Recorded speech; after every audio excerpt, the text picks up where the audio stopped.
नमस्कार। राष्ट्र, राष्ट्रियता, सभ्यता र संस्कारको संगम वाग्मती टेलिभिजनको समाचारमा स्वागत छ। म रेखा श्रेष्ठ। प्रारम्भमा मुख्य समाचार। प्रतिनिधि सभा सदस्य पद त्याग गर्ने राप्रपा अध्यक्ष राजेन्द्र लिङदेनको घोषणा। सरकारले प्रतिनिधि सभाको कार्यकाल नम्ब्याउने प्रस्ताव ल्याएपछि लज्जित भएको जिकिर। संघीय निजामती सेवा ऐन रूपान्तरित बनाएर ल्याउनेमा सरकार गम्भीर रहेको प्रधानमन्त्री शेरबहादुर देउवाको भनाई। जनतालाई चुस्त दुरुस्त सार्वजनिक सेवा प्रवाह गर्न निर्देशन। आइतबार शेयर बजार नेप्से 6.68 अङ्कले बढेर परिसूचक 1977 अङ्कमा 1 अर्ब 7 करोडको मात्र कारोबार। आर्थिक सहयोग गर्न अन्तर्राष्ट्रिय समुदायसँग पाकिस्तानको आग्रह। पाकिस्तानलाई $16 करोड बराबरको सहयोग आवश्यक।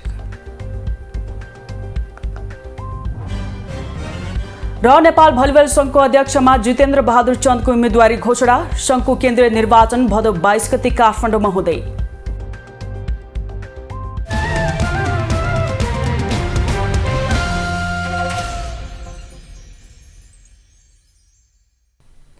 सुरु गरौँ राजेन्द्र लिङदेनद्वारा सांसद पद त्यागको घोषणा सम्बन्धी समाचारबाट।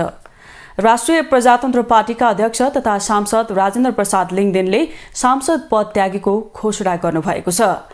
आइतबारको प्रतिनिधि सभा बैठकमा समय माग गरी सांसद लिङदेनले प्रतिनिधि सभाको यस कार्यकालमा सांसदको रूपमा संसदमा उपस्थित नहुने घोषणा गर्नुभएको हो। उहाँले आफूले पाउने तलब भत्ता तथा सुविधाहरूको समेत रोका गर्न संसद सचिवालयलाई आग्रह गर्नुभयो। उहाँले संसदको आयु मङ्सिर 4 गतेको निर्वाचनपछि पनि कायम राख्ने गरी प्रक्रिया अघि बढेपछि त्यसप्रति असन्तुष्ट हुँदै सांसद पद त्याग गर्ने निर्णय लिएको जानकारी दिनुभयो। सांसद लिङदेनले निर्वाचन घोषणा भएसँगै संसदको आयु जीवित राख्न नहुने पक्षमा आफू र आफ्नो पार्टी रहेको उल्लेख गर्दै आफू अनैतिक काममा सहभागिता हुन नसक्ने बताउनुभयो। म आजबाट सांसदको रूपमा यहाँ उपस्थित हुने छैन मात्र होइन, सम्माननीय सभामुख महोदयलाई म आग्रह गर्न चाहन्छु, सचिवालयलाई आग्रह गर्न चाहन्छु, मेरो नाममा पठाइने तलब भत्ता सुविधा समेत रोका गरियोस् र कहीँ लेखेर दिनुपर्छ भने म त्यो नियमअनुसार लेखेर पनि दिन तयार छु। सांसद लिङदेनले आगामी निर्वाचनपछि एक्लो सांसदको रूपमा मात्र नभई बलियो पार्टीको रूपमा संसदमा उपस्थित हुने र संसदबाट गलत निर्णय गर्न नदिने संकल्पका साथ जनतामा जाने बताउनुभयो।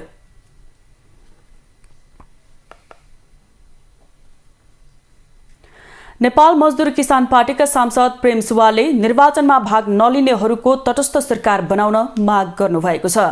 आइतबार प्रतिनिधि सभा बैठकमा समय माग गरी बोल्दै सांसद सुवालले हालसम्मका सरकारहरूले निष्पक्ष चुनाव गराउन नसकेको भन्दै निष्पक्ष चुनाव गराउनका लागि तटस्थ सरकार बनाउनु पर्ने बताउनुभयो। उहाँले निर्वाचनमा भाग नलिनेहरूको मात्रै तटस्थ सरकार बनाउनु पर्ने बताउनुभयो। सांसद सुवालले निर्वाचनको मिति घोषणा भइसक्दा पनि संसद चलाउनु आचार संहिता विपरीत रहेको भन्दै संसद बैठक चलाउनु नहुनेमा जोड दिनुभयो। निर्वाचनको मिति घोषणा भइसकेपछि संसद बैठक सञ्चालन गर्नु निर्वाचन आचार संहिताको उल्लङ्घन हो। हामीले जनतालाई कसरी भन्ने, अरू निकायहरूलाई के भन्ने, तपाईँहरूको चाहिँ संसद चलाएर सब थोक निर्णय गर्न मिल्ने अनि हामीले केही गर्न नपाउने, के को आचार संहिता भनेर संसदप्रति नै प्रश्न तेर्स्याउने सम्भावना छ। त्यसकारण यो संसद यसरी यो निर्वाचनको मिति घोषणा भइसकेपछि चलाउन नहुनेतर्फ पनि म यहाँ दोहोर्याउन चाहन्छु। उहाँले तटस्थ सरकार बनाउने पहल गर्न अनुरोध गर्नुभयो।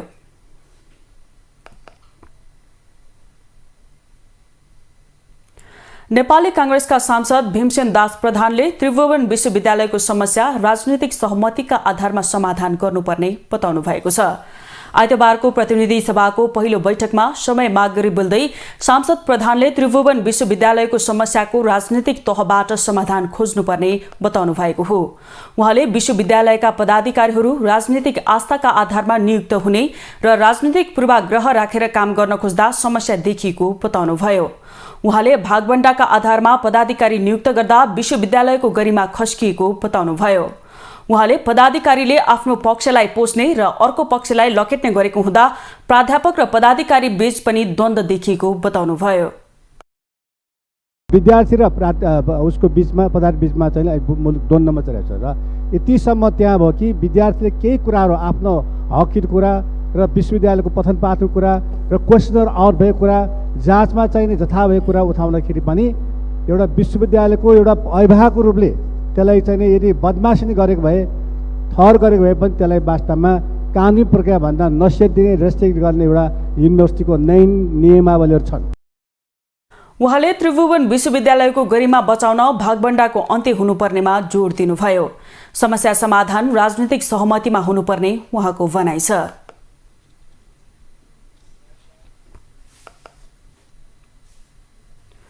प्रतिनिधि सभाले केही नेपाल ऐन संशोधन गर्ने विधेयक 2079 माथि विचार गरियोस् भन्ने प्रस्ताव सर्वसम्मतिले स्वीकृत गरेको छ। आइतबार बसेको प्रतिनिधि सभाको दोस्रो बैठकमा कानून न्याय तथा संसदीय मामिला मन्त्री गोविन्द प्रसाद शर्मा कोइरालाले प्रस्तुत गर्नुभएको केही नेपाल ऐन संशोधन गर्ने विधेयक 2079 माथि विचार गरियोस् भन्ने प्रस्तावलाई सर्वसम्मतिले स्वीकृत गरेको हो। बैठकमा यस विधेयकको सम्बन्धमा सामान्य छलफल समेत भएको थियो। छलफलमा उठेका प्रश्नहरूको जवाफ दिँदै मन्त्री शर्माले प्रतिनिधि सभाको कार्यकाल बढाउनको निम्ति सो विधेयक नआएको स्पष्ट पार्नुभयो। उहाँले प्रतिनिधि सभा कहिले प्रारम्भ हुन्छ र कहिले अन्त्य हुन्छ भन्नेमा स्पष्टता ल्याउनका लागि मात्रै विधेयक आएको उल्लेख गर्नुभयो। एउटा प्रतिनिधि सभाको कार्यकालको सुरुवात त्यसले पहिलो बैठक गरेदेखि हुन्छ र त्यो कार्यकाल तब समाप्त हुन्छ जब अर्को प्रतिनिधि सभाको निर्वाचन भएर आएको बैठक भएपछि जतिसुकै समयावधि भए पनि सकिन्छ भन्ने यो अवधारणाबाट गाइडेड भएर अहिलेको ड्राफ्ट आछ। विधेयक माथिको सामान्य छलफलमा भाग लिँदै नेपाली कांग्रेसका सचेतक मीनबहादुर विश्वकर्माले विधेयकले ल्याएको विषय उपयुक्त भएको बताउनुभयो। उहाँले विधेयकले प्रतिनिधि सभाको कार्यकालको सम्बन्धमा भएका अस्पष्टताहरूलाई चिरेर स्पष्ट बनाएको बताउनुभयो। संशोधन गर्न बनेको विधेयकमा यसलाई हामीले जोडेर मान्य मन्त्रीज्यूले ल्याउनु भएको छ। यो ल्याउनु भएको विधेयक उपयुक्त छ, ढिलो आयो तर राम्रो आयो। त्यसैले यसलाई समर्थन गरेर जानुपर्छ, यसलाई पारित गरेर जानुपर्छ र संक्षिप्त कार्यविधि अन्तर्गत नै यसलाई अगाडि बढाएर पारित गरेर लिएर जानुपर्छ भन्ने धारणा राख्दै मान्य सदस्यहरूसँग अपिल गर्दछु। नेकपा एमालेका सांसद शेरबहादुर तामाङले विधेयकले सम्पत्ति शुद्धिकरणलाई पनि समेटेर आएकोमा सहमति भए पनि प्रतिनिधि सभाको कार्यकालको सम्बन्धमा विमति रहेको बताउनुभयो। निर्वाचन घोषणा भएसँगै संसद कोमामा गएको उहाँले टिप्पणी गर्नुभयो। संसद चलाउनुको अर्थ नभएको भन्दै उहाँले विधेयक पारित गर्न पनि नमिल्ने बताउनुभयो। उहाँले प्रतिनिधि सभाको कार्यकाल उम्मेदवारी दर्ता भएपछि समाप्त हुने गरी प्रावधान राख्नुपर्ने धारणा राख्नुभयो। निर्वाचनको प्रक्रिया प्रारम्भ अर्थात् उम्मेदवारी दर्ता गरे पछाडि यो चाहिँ यदि जानै पर्छ भने पनि उम्मेदवारी दर्ता गरे पछाडि यसको कार्यकाल समाप्त गर्ने गरी जानुपर्दछ। एमाले सांसद गोकुल प्रसाद बाजकोटाले प्रतिनिधि सभालाई जीवित राखेर आगामी निर्वाचनमा कोही सांसदको लोगो लगाएर कोही नागरिकको हैसियतमा चुनावमा जान नमिल्ने बताउनुभयो। सांसदको जागिरको निरन्तरताको लागि विधेयक आउनु गलत भएको उहाँको टिप्पणी छ। निर्वाचनको मुखमा किन विवादित कुरा गरेर जान्छौँ हामी? एउटा सरल विधिबाट जाउँ न। शङ्काबाट किन जान्छौँ हामी? यो प्रश्न मैले राख्न चाहे। धन्यवाद सभामुख महोदय। नेपाली कांग्रेसका सांसद दिव्य मणिराज भण्डारीले प्रतिनिधि सभाको कार्यकाल 5 वर्षको हुने संविधानको व्यवस्था रहेको भन्दै अर्को चुनाव नहुन्जेलसम्म प्रतिनिधि सभाको कार्यकाल कायम हुनुपर्ने धारणा राख्नुभयो। ठाउँ खाली नहोस् भन्ने कारणले चाहिँ निरन्तरता चाहिँ काम दिनुपर्छ भन्ने कुरामा गरेको हुनाले यो संविधान बनाउँदा र यो संविधानमा सही गर्नु भएका मित्रहरू पार्टीहरूले फेरि यसलाई चाहिँ उल्टा सुल्टा कुरा गरेर व्याख्या अर्को नगरिकन यो प्रतिनिधि सभालाई अर्को चुनाव नभएसम्म र अर्को नभएसम्म संविधानको 85 को व्याख्या अनुसार नै कायम हुनुपर्छ भन्ने मेरो धारणा राख्छु। धन्यवाद। नेकपा माओवादी केन्द्रकी सांसद यशोदा गुरुङ सुवेदीले प्रतिनिधि सभाको कार्यकाल नयाँ प्रतिनिधि सभाको पहिलो बैठकसम्म राखेर जानु जायज भएको बताउनुभयो। उहाँले राष्ट्रिय सभा र स्थानीय तहमा पनि त्यस्तै गरिएको उल्लेख गर्नुभयो। शपथ ग्रहण गरेको मितिलाई मान्नुपर्ने व्याख्या जस्तो देखिन्छ। त्यो पुरा नभए पनि अर्को संसदले चाहिँ शपथ लिइरहँदाखेरि पुरानो संसदको समय सकिने कुरा त्यो असाध्यै जायज छ, ठिक छ। यसलाई के अरे अनुमोदन गरेर जानुपर्छ भन्ने कुरा राख्छु। धन्यवाद। प्रतिनिधि सभाको आगामी बैठक भदौ 21 गते मंगलबार दिनको 1 बजे बस्ने गरी बोलाइएको छ।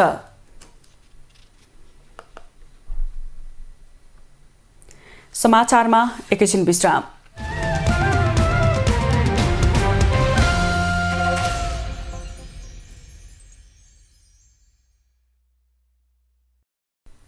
हामी समाचारको निरन्तरतामा छौं। अब बाँकी समाचार। प्रधानमन्त्री शेरबहादुर देउवाले संघीय निजामती सेवा ऐन रूपान्तरित बनाएर ल्याउनेमा सरकार गम्भीर रहेको बताउनु भएको छ। आइतबार नेपाल निजामती कर्मचारी युनियनको स्थापना दिवस एवं पुस्तक विमोचन कार्यक्रमलाई सम्बोधन गर्दै उहाँले सरकारी कार्यालयहरूमा अझै पनि नागरिक मैत्री काम हुन नसकेको भन्दै यसलाई तत्काल सुधार गरी जनतालाई बिना कुनै झन्झट चुस्त दुरुस्त सार्वजनिक सेवा प्रवाह गर्न निर्देशन दिनुभयो। उहाँले निजामती सेवामा भ्रष्टाचार अनियमितता हुन नदिन सम्बन्धित निकायले थप सक्रियताका साथ काम गर्न आवश्यक रहेको औल्याउनुभयो। प्रधानमन्त्री देउवाले स्वस्थ नतिजामुखी प्रशासन हुनुपर्ने भन्दै उहाँले निजामती कर्मचारीहरूले विभिन्न समयमा भएका आन्दोलनलाई सफल बनाउन महत्त्वपूर्ण भूमिका खेलेको पनि स्मरण गर्नुभयो। उहाँले सरकारका कर्मचारी कुनै राजनीतिक दल विशेष हुन नहुने भन्दै कार्यालयको कार्य सम्पादनमा कुनै पनि राजनीतिक आग्रह पूर्वाग्रह भन्दा माथि उठेर प्रचलित कानूनको पूर्ण पालना गर्दै आफ्नो भूमिका निभाउन पनि निजामती कर्मचारीहरूलाई निर्देशन दिनुभयो। सन्तोष गरेर अघि बढ्नुपर्ने सुविधा हामीलाई छैन। सरकारी कार्यालय अझै पनि चुस्त नागरिक मान्छे निजामतीमुखी नतिजामुखी हुन सकिन सक्छ। यसमा तत्काल सुधार गरी जनतालाई बिना कुनै झन्झट चुस्त पक्ष रूपमा सार्वजनिक सेवा प्रवाह गर्ने व्यवस्था बनाउन सबै विभागीय मन्त्रीज्यू लगायत सचिवहरूलाई निर्देश दिन चाहन्छु। प्रधानमन्त्री देउवाले नयाँ संघीय निजामती सेवा ऐनको सन्दर्भमा निजामती कर्मचारी युनियन लगायतले दिएको सुझावका विषयमा आफू जानकार रहेको र संघीय निजामती सेवा ऐन जारी गर्ने क्रममा प्राप्त सुझावलाई समावेश गरी समय सापेक्ष गर्ने प्रयास हुने प्रतिबद्धता जनाउनुभयो।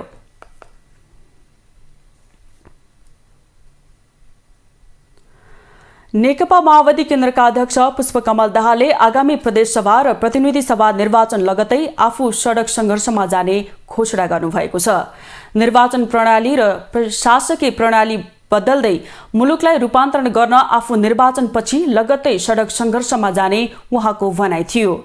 आइतबार काठमाडौँमा आयोजित समाजवादको नेपाली मार्गचित्र विषयक विचार गोष्ठीमा बोल्दै उहाँले संघीयता गणतन्त्र र धर्मनिरपेक्षतामाथि प्रहार भएकाले आफू सबैभन्दा बढी छटपटीमा परेको र त्यसको निकासका लागि निर्वाचन लगत्तै आफू र आफ्नो नेतृत्वमा सडक आन्दोलनमा जाने योजना आफूले पार्टीभित्र तय गरिसकेको पनि बताउनुभयो। अध्यक्ष दाहालले समाजवादको यात्रालाई सुनिश्चित गर्नका लागि आफूले तत्कालीन एमाले र माओवादी केन्द्रबीच एकता गरेको तर त्यो टिक्न नसकेको पनि स्मरण गराउनुभयो। उहाँले 1 वर्षभित्र मुलुकमा आफू नेतृत्वको सडक सङ्घर्ष हुने र त्यसले मुलुकमा विद्यमान शासन प्रणाली र निर्वाचन प्रणालीमा सुधार ल्याई राजनीतिक क्षेत्रमा देखिएका सबै विकृति र विसङ्गतिको अन्त्य हुने दावी समेत गर्नुभयो। त्यसका लागि कम्युनिस्ट पार्टीहरूबीच एकता गरेर अघि बढ्ने अध्यक्ष दाहालको भनाइ थियो।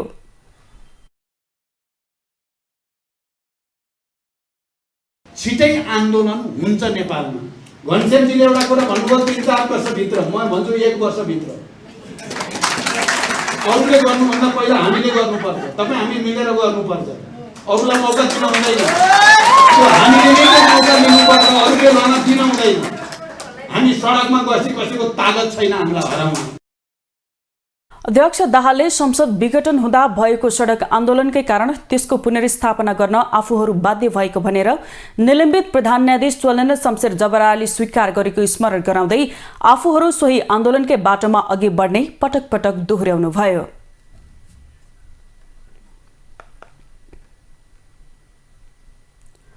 नेकपा एकीकृत समाजवादीका अध्यक्ष माधव कुमार नेपालले मुलुकमा संघीय लोकतान्त्रिक गणतन्त्र स्थापना गर्ने कामको नेतृत्व आफूले गरेको दावी गर्नुभएको छ। आइतबार काठमाडौँमा आयोजित समाजवादको नेपाली मार्गचित्र विषयक विचार गोष्ठीमा बोल्दै पूर्व प्रधानमन्त्री समेत रहनुभएका नेपालले आफू नेतृत्वको तत्कालीन एमाले गणतन्त्रमा जाने निर्णय गरेर सो आन्दोलनको नेतृत्वदायी भूमिका निर्वाह गरेको बताउनु भएको हो। गणतन्त्रको पक्षमा कांग्रेस नरहेको, माओवादी भित्र पनि सांस्कृतिक राजाको कुरा भइरहेका बेला आफू नेतृत्वको तत्कालीन एमालेको केन्द्रीय कमिटी बैठकले गणतन्त्रमा जाने निर्णय गरेर आन्दोलनलाई अघि बढाएको उहाँले बताउनुभयो।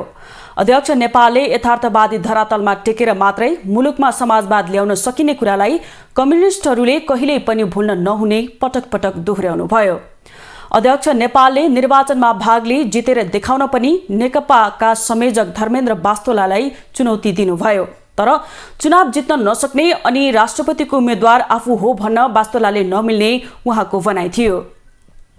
अध्यक्ष नेपालले समाजवादको मार्ग तय गर्नका लागि जनतामा जागरण ल्याउनु पर्ने धारणा समेत राख्नुभयो। नेकपा एमालेका नेता घनश्याम भूषालले आगामी प्रदेश सभा र प्रतिनिधि सभा निर्वाचन अघि नै वाम मोर्चा बनाउन नसक्नु मुलुकका लागि ठूलो दुर्भाग्य भएको टिप्पणी गर्नुभएको छ। कम्युनिस्टहरूबीच मोर्चाबन्दी गरेर अघि नबढ्ने हो भने आगामी 3-4 वर्षभित्रै मुलुकमा ठूलो राजनैतिक उथलपुथल हुने र त्यसबाट कम्युनिस्टहरूले ठूलो मूल्य चुकाउनु पर्ने उहाँले चेतावनी समेत दिनुभयो। आइतबार काठमाडौँमा आयोजित समाजवादको नेपाली मार्गचित्र विषयक विचार गोष्ठीमा नेता भूषालले अहिले देखा परेको राजनीतिप्रतिको वितृष्णा, सत्ताप्रतिको वितृष्णा र दलहरूभित्रै रहेको उकुस मुकुसलाई नजरअन्दाज नगर्न पनि राजनीतिक नेतृत्वलाई सचेत गराउनुभयो। मुलुकलाई राजनीतिक संकटबाट रोक्ने हो भने वामपन्थीहरूका बीच एकता गरेर अघि बढ्नुपर्ने उहाँको भनाइ छ। नेता भूषालले तत्कालीन नेकपालाई फुटाएर प्रचण्ड लगायतका नेताहरूले दुनिया सामु नेपालको बेइज्जत गरेको जिकिर समेत गर्नुभयो। उहाँले मञ्चमा रहनुभएका प्रचण्डलाई क्रमभङ्ग गरेर भए पनि कम्युनिस्टहरू बीच एकता गर्न ढिलाइ नगर्न आग्रह गर्नुभयो। हामी सबै यसलाई कसरी रोक्ने हो? यदि हामीले त्यो एकता नभत्काएको भए संसद विघटन गरेर यो दुनियाँका अगाडि यो बेइज्जती भन्नुहोस् एक हिसाबले इतिहासको बेइज्जती नगरेको भए यस्ता सङ्कट थाम्ने नेपाली राज्य, नेपाली राजनीति बनेको थियो, नेपाली अर्थतन्त्र बन्दै थियो। त्यो प्रक्रियामा नेता भूषालले संसद विघटन गरेर सुरु भएको नेपालको राजनीतिक संकट नेताहरू नमिल्ने हो भने झन गहिरिएर जाने समेत बताउनुभयो।